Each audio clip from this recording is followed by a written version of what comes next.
우리 에스겔 25장 1절에서 3절의 말씀 우리 함께 읽도록 하겠습니다.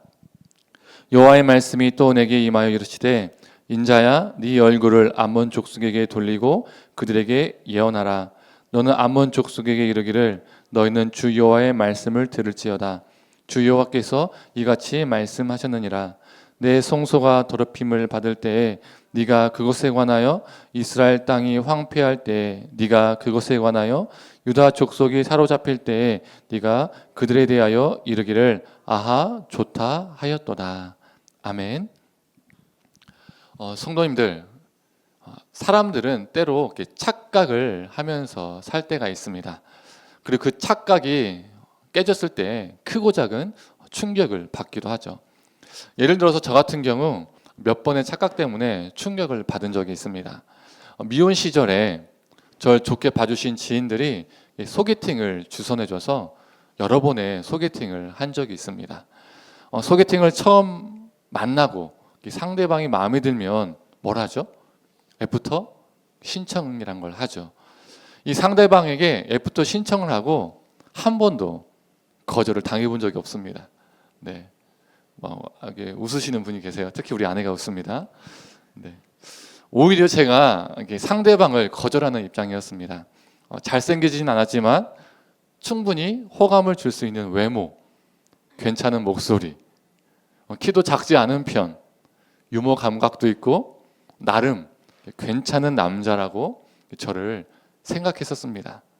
그래서 상대 여성에게 충분히 호감을 줄 수 있는 남자라고 스스로 생각을 했었습니다. 웃기죠? 제가 만난 상대마다 한 번 만나보고 마음에 들지 않으면 안 만나보니까 이런 저의 모습을 보고 저희 어머니가 이런 말씀을 하셨습니다. 눈이 아주 이마에 달렸구나. 착각하지 마라. 정신 차려라. 이 상대 여성이 전도사를 만나주는 것만으로 감사하게 생각해라. 네가 뭔데 상대방을 거절하냐. 이런 말씀을 자주 하셨습니다. 이런 어머니의 조언에도 저는 그 착각을 오랫동안 버리지 못했습니다. 정말 눈이 이마에 달렸었습니다. 그러던 와중에 아내와 소개팅을 하게 되었고 아내가 마음에 들어서 애프터 신청을 했습니다. 그런데 제 인생 처음으로 애프터 신청에 실패를 했습니다. 딱지를 맞은 거죠. 한 번 더 만나보실래요? 라고 했더니 대답도 안 하고 쌩 가버리는 거예요. 쌩 가는 차도녀. 제가 어디까지 따라갔냐면 지하철 개찰구까지 따라가면서 정말 초라하고 비참하게 한 번 더 만나보자고 몇 번을 말했습니다. 그런데 대답도 안 해주고 그냥 휙 가버렸습니다. 그때 충격을 받았습니다. 아직도 잊혀지지 않습니다. 강남역 개찰구. 딱지 맞은 저의 초라한 모습. 그곳에서 저의 착각은 완전히 산산이 부서졌습니다. 또 한 번의 큰 착각은 개척교회를 시작할 때였습니다. 제 입장에서 함께 할 것이라고 생각했던 가정이 한 3-4가정 정도가 있었습니다. 긍정적인 의사를 보여주셨기 때문입니다. 그런데 그게 제 착각이었습니다. 막상 시작할 때는 이런저런 상황으로 아무 가정도 못 오게 되었죠. 저희 가족 4명으로만 시작했습니다. 그때 정말 충격을 받았습니다. 내가 사람을 너무 믿었구나. 이런 마음이 들어서 막 자괴감도 들고 낙심도 들고 아마 그 당시에 정말 병원에 갔었으면 우울증 진단을 받았을 것 같다는 생각도 들었습니다. 이처럼 우리는 크고 작은 착각으로 민망할 때도 있고 놀라기도 합니다. 심지어 충격을 받기도 하죠. 오늘 본문도 이스라엘의 착각 그리고 이스라엘의 충격을 담고 있는 본문이 됩니다. 오늘 본문은 에스겔 25장입니다. 그런데 실제로는 25장에서 32장의 내용입니다. 이 많은 양을 다 읽을 수 없기 때문에 25장 1절에서 3절까지만 읽었습니다. 에스겔 25장에서 32장의 특징은 이방의 심판에 대한 예언을 담고 있습니다. 총 8장이 할애가 된 것이죠. 상당히 많은 분량을 이방인들, 이방 나라에 대한 심판을 이야기하고 있다는 거죠. 암몬의 심판, 모압의 심판, 에돔의 심판, 블레셋의 심판, 두로의 심판, 애굽의 심판이 나옵니다. 이 이방 나라들의 심판에 대한 예언이 그 당시 이스라엘 민족에게는 충격적이었습니다. 왜 충격적이었을까요? 이스라엘은 어떤 의식, 어떠한 사상을 가지고 있었습니까? 배타적 선민 의식을 가지고 있죠. 예전이나 지금이나 유대인들은 배타적 선민 의식을 가지고 있습니다. 우리만이 하나님께 선택받은 민족이다. 그리고 나머지 나라와 나머지 민족은 선택받지 못한 민족이다. 그래서 이방 나라는 하나님의 심판의 대상이다. 이렇게 그들은 생각을 했었습니다. 그래서 이방 민족이 하나님의 심판을 받는 것은 그들에게 이상한 게 아닙니다. 그들에게 어색한 게 아닙니다. 당연한 겁니다. 그들에게 자연스러운 겁니다. 오히려 이방에 대한 하나님의 심판은 이스라엘에게 회복과 소망이 될 수 있죠. 왜 그렇습니까? 앞에서 언급했던 대부분의 나라는 이스라엘과 대적 관계였습니다. 이스라엘을 괴롭혔던 나라였어요. 오랫동안 자신들을 괴롭혔던 이 나라들이 하나님의 심판을 받는다고 하면 어떻습니까? 통쾌할 수 있잖아요. 그리고 그 이방 나라들이 망하면 이제 이스라엘은 회복만 꿈꾸면 되기 때문에 이방 나라의 심판은 이스라엘에게 회복과 소망이 될 수 있었습니다. 그런데 왜 이방인의 심판에 대한 예언이 이스라엘에게 회복과 소망이 아니라 이스라엘 민족에게 충격이 되었을까요? 그 이유를 살펴보면 만약 하나님께서 한 문장으로 내가 이방 나라들을 심판하겠다 이렇게 말씀하셨으면 이스라엘은 결코 충격받지 않았을 겁니다. 그래, 당연한 결과지. 이렇게 반응했을 겁니다. 그런데 보세요. 이방 나라를 심판하는데 총 몇 장을 할애했다고 했죠? 총 8장을 할애했습니다. 그런데 에스겔서뿐만 아니라 예레미야와 이사야 같은 대예언서를 보시면 이 에스겔서와 똑같이 이방 나라의 심판을 언급하는데 이사야서도 예레미야서도 엄청난 분량을 할애합니다. 짧게 몇 줄 이야기하는 것이 아니라는 거예요.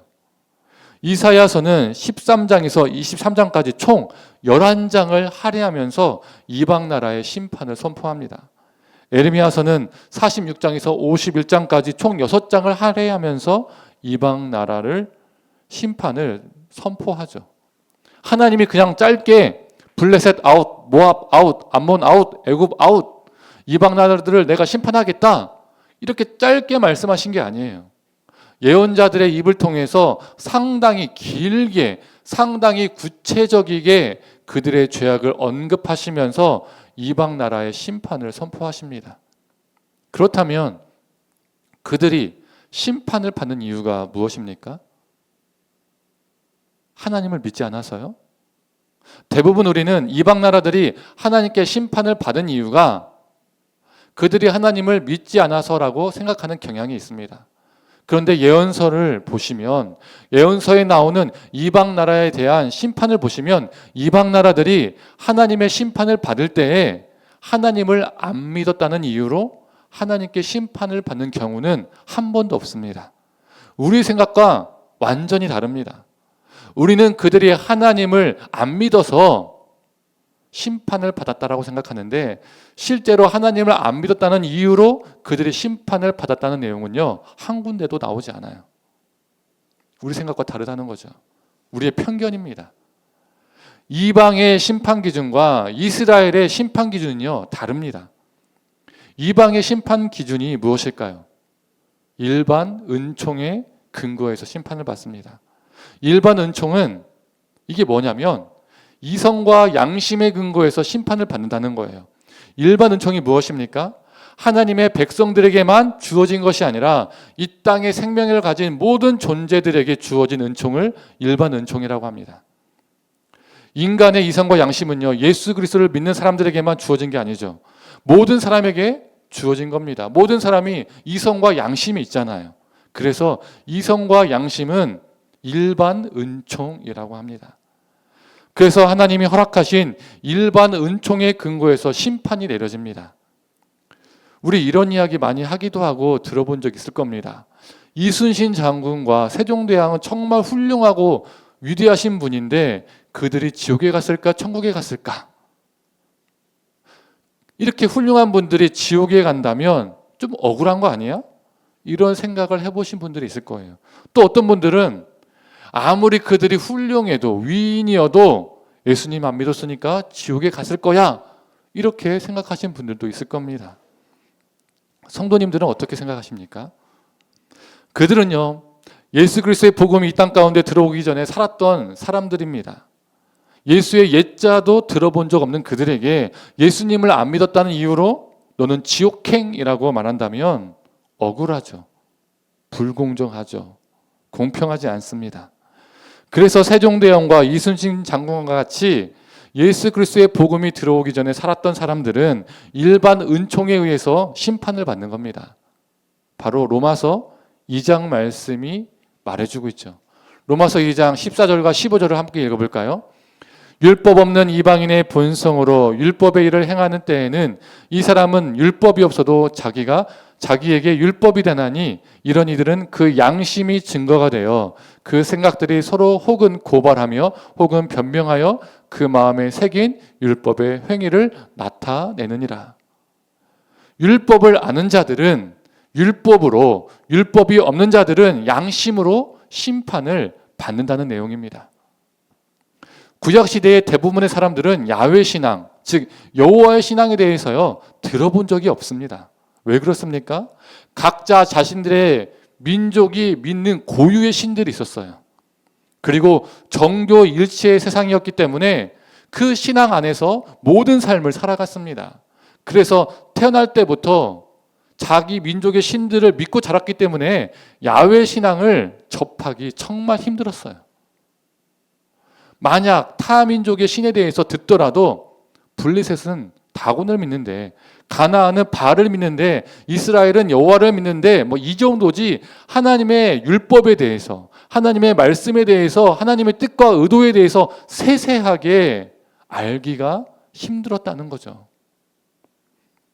그래서 이방 나라가 하나님의 심판을 받는 이유를 보면 일반 은총인 이성과 양심에 반하는 행동을 하고 그러한 삶을 살아서 심판을 받습니다. 이웃과 이웃 나라들을 향해서 잔악하게 행한 것, 폭력을 행사한 것으로 심판을 받습니다. 오늘 본문에 나오는 암몬 족속을 보세요. 왜 그들이 심판을 받습니까? 하나님을 안 믿어서요? 아닙니다. 그런 내용 나오지 않아요. 북이스라엘과 남유다가 멸망했을 때 암몬 족속이 어떻게 했다는 겁니까? 수많은 사람들이 아수르와 바벨론에 의해서 잔혹하게, 잔인하게 죽임을 당했거든요. 많이 죽어났어요. 그때 암몬이요 환호하고 희열을 느꼈다는 겁니다. 좋아했다는 거예요. 이웃나라 사람들이 정말 잔인하게 죽어갔는데 좋아했다는 거예요. 마치 사이코패스 같았다는 거죠. 그래서 심판을 받았습니다. 이처럼 하나님이 너무나도 상세하게 구체적으로 말씀하십니다. 이게 이스라엘 백성들의 심기를 불편하게 하고 이스라엘에게 충격을 줬습니다. 왜 그럴까요? 하나님이 이렇게 구체적으로 말씀하셨다는 것은 무엇을 보여주는 반증입니까? 하나님이 이방 사람들의 삶에 대해서도 오랫동안 예의주시하셨다는 뜻입니다. 하나님이 끊임없이 이방 백성들의 일거수일투족을 다 지켜보셨다는 뜻입니다. 이게 당시 유대 신학에서는요 너무나 충격적인 겁니다. 왜 그렇습니까? 하나님은 24시간 내내 이스라엘에게만 주목하는 신이라고 이스라엘은 믿었습니다. 여호와 하나님은 우리만 주목하는 신이야 라고 생각했던 겁니다. 이스라엘의 선민 사상 때문에 하나님은 이스라엘에게만 관심 있고 하나님은 늘 이스라엘만 바라보신다고 믿었습니다. 이방은 아예 하나님의 관심 밖에 있다 이렇게 믿었어요. 왜 그렇죠? 어차피 그들은요 심판의 대상이니까요. 아웃될 거니까. 우리도 어떻습니까? 관심 없는 분야, 관심 없는 물건들이 있으면 그것에 대해서 신경을 안 쓰잖아요. 그리고 관심 밖에 있는 것들에 대해서 거의 할 말도 없습니다. 그렇지 않습니까? 물어보면 나 잘 모르겠는데 관심 바뀌어서 이렇게 말하잖아요. 이스라엘의 입장에서는, 그들의 생각에서는 이방은 하나님의 관심 밖이었기 때문에 이방에 대해서 하나님이 할 말이 별로 없으셔야 합니다. 그들은 심판의 대상이기 때문에 내가 이방 나라들을 싹 쓸어버리겠다, 이 정도면 충분해요. 좋은 말이든 나쁜 말이든 할 말이 별로 없어야 합니다. 그런데 하나님께서 엄청난 분량으로 엄청나게 세세하게 구체적으로 그들에 대해서 말씀하시는 거죠. 하나님이 우리 이스라엘만 바라보시는 것이 아니라 이방도 예의주시하시고 계시는구나. 이방의 일거수일투족을 다 지켜보고 계셨구나. 이게 이스라엘 백성들에겐 너무나 충격적인 사건이었습니다. 우리 기독교인들도 이스라엘과 비슷한 착각을 할 때가 있습니다. 하나님께서 우리 기독교인들과 교회에게만 주목하신다 생각할 때가 있습니다. 우리 믿는 자들에게만 관심을 갖고 계신다라는 착각을 할 때가 있습니다. 이스라엘처럼 우리는 하나님을 자꾸 독점하려고 합니다. 그래서 자신의 신앙 안에 함몰되기도 하고, 교회 안에 우리의 신앙을 가두어서 우리의 신앙이 교회 안에 갇히고 함몰되기도 하죠. 교회 안에 갇힌 신앙인 겁니다. 그러나 우리 하나님은 이 땅의 교회와 우리 기독교인들에게만 관심이 있는 것이 아니라 이 땅의 정치, 경제, 문화, 교육, 환경 등 모든 것을 바라보시고 모든 것에 관심이 있으십니다. 믿지 않는 자들에게도 관심이 있으시죠. 우리가 교회에서 예배 드리는 것만, 우리가 찬양하는 것만, 우리가 교회에서 봉사하는 것만, 이런 것만 하나님이 예의주시하는 것이 아니고 이 땅에 있는 무생명의 삶에 대해서 하나님은 관심이 있으십니다. 왜요? 모든 존재가 하나님이 창조하신 피조물이니까요. 우리 기독교인들만 하나님의 형상대로 지음받은 것이 아니라 절에 가는 불자들도, 점집에 가는 사람들도 그 모든 사람들이 하나님의 형상대로 창조된 존재들이기 때문입니다. 하나님이 이방 나라들을 징계하시고 심판하셨을 때 기분이 좋으셨을까요? 통쾌하셨을까요? 너희들은 태어날 때부터 저주받은 존재, 심판받을 존재, 그러니 내가 이제 심판을 내린다. 와우! 이렇게 환호하셨을까요? 절대 아닙니다. 마음이 아프셨을 겁니다. 하나님의 가슴이 찢어지셨을 겁니다. 자신이 지으신 형상이니까요. 우리는 예언서를 읽을 때 이방 나라의 심판을 보면요, 당연히 받을 것으로만 생각합니다. 그게 아니라는 겁니다. 하나님의 마음을 우리가 공감할 줄 알아야 합니다. 그 이방의 심판의 속에서 하나님의 마음을 느낄 줄 알아야 합니다. 우리도 어떻습니까? 자녀들을 강하게 훈계할 때 마음이 좋은 부모가 있습니까? 통쾌합니까? 혼내고 속 시원합니까? 이런 부모 없잖아요. 내가 자녀를 혼낸 다음에 아우 기분 좋아. 정상적인 부모라면 마음이 아픕니다. 우리 하나님도 똑같은 것이죠. 그래서 우리가 오늘 본문을 읽을 때 그들은 이방인들이니까 심판받아야 마땅한 존재들이야. 이방 나라들은 하나님을 안 믿어서 심판을 받는다. 이렇게 생각하면 우리는 이스라엘과 똑같은 착각, 똑같은 오류에 빠지게 됩니다. 이방인들에 대한 세세하고 구체적인 심판을 보면서 우리는 하나님의 마음을 공감해야 합니다. 하나님이 두로에도, 모압과 암몬에게도, 에돔과 애굽에게도 크나큰 관심이 있으셨구나. 하나님이 그들도 늘 지켜보셨구나. 그들도 하나님의 형상대로 지음받은 귀한 존재인데 그들이 이성과 양심에 벗어나서 또 다른 하나님의 형상들을 잔인하고 잔악하게 괴롭히고 핍박하고 파괴해서, 그리고 스스로 자신들도 파괴해서 결국에는 하나님의 심판을 받았구나. 심판을 결국에 하실 수밖에 없었던 하나님의 마음이 얼마나 아프셨을까. 이런 하나님의 마음을 우리는 공감해야 합니다. 그래서 우리는 교회 안에서뿐만 아니라 하나님이 주목하시는 이 땅의 모든 영역 속에서 거룩하게 살아가야 합니다. 내 신앙 안에 갇히거나 교회 안에 함몰되어서 살아가는 것이 아니라 우리의 거룩한 삶을 통해서 이 땅에 믿지 않는 사람들이 하나님을 만나야 합니다.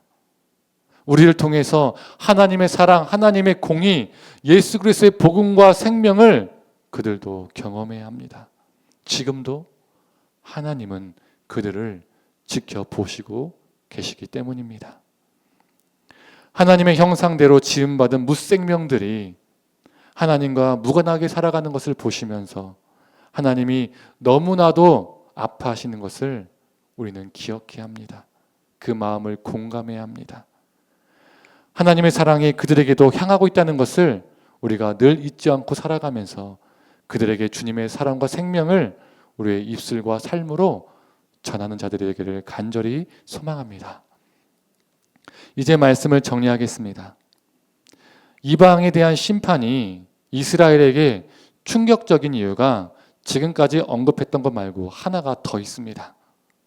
또 다른 그 하나가 무엇이냐면 그 심판이 바로 이스라엘 자신에게도 임한다는 것입니다. 이스라엘은 하나님의 심판이 이방인들에게만 임한다라고 굳게 믿었습니다. 자신들은 예외라고 절대적으로 믿었습니다. 그런데 예언서들을 보면 어떻습니까?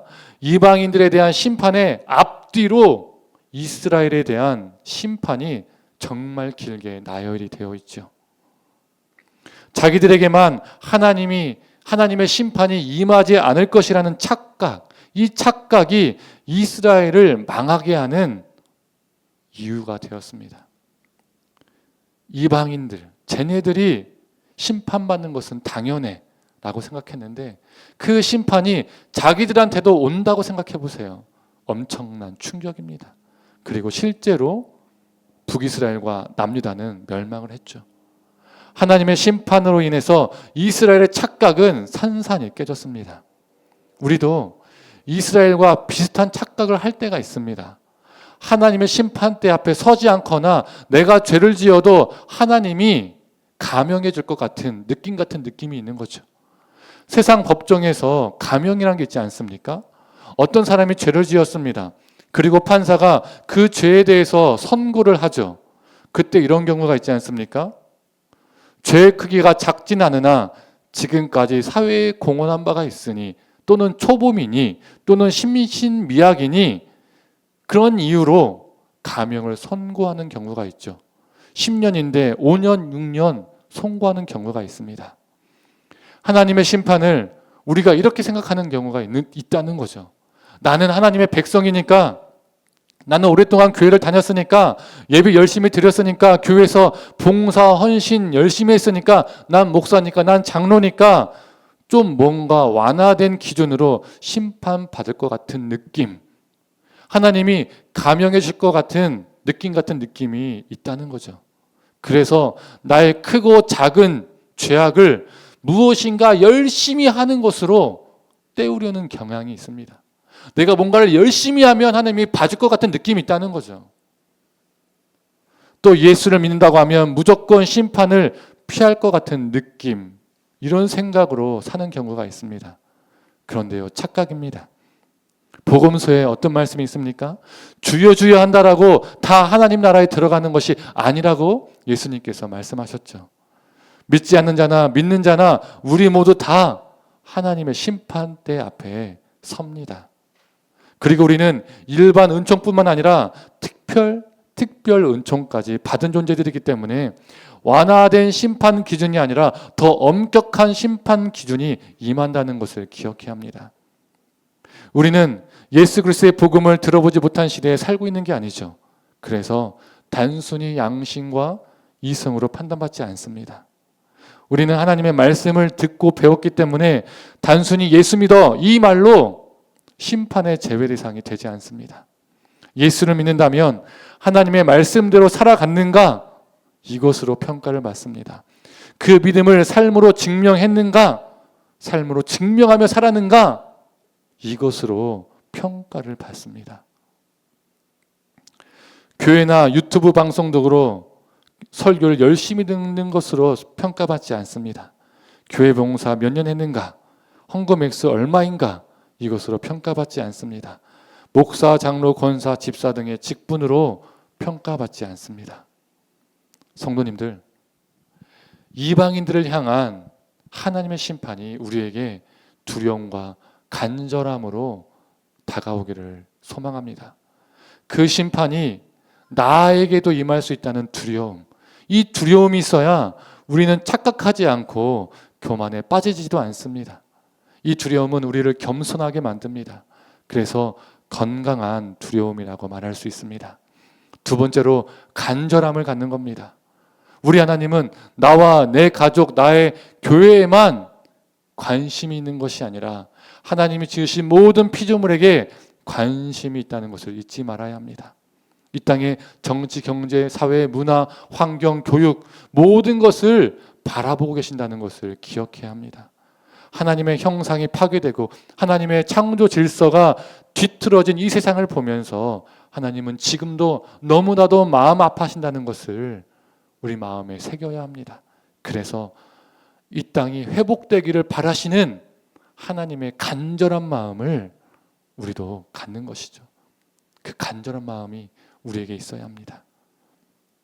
성도님들, 하나님의 심판 앞에 두려운 마음을 갖고 이 땅에서 거룩한 삶을 살아내어서 우리의 삶을 통해서 우리의 이웃에게 하나님의 사랑과 생명이 전파되고 이 땅이 하나님 보시기에 아름다운 곳으로 회복되기를 간절히 소망합니다.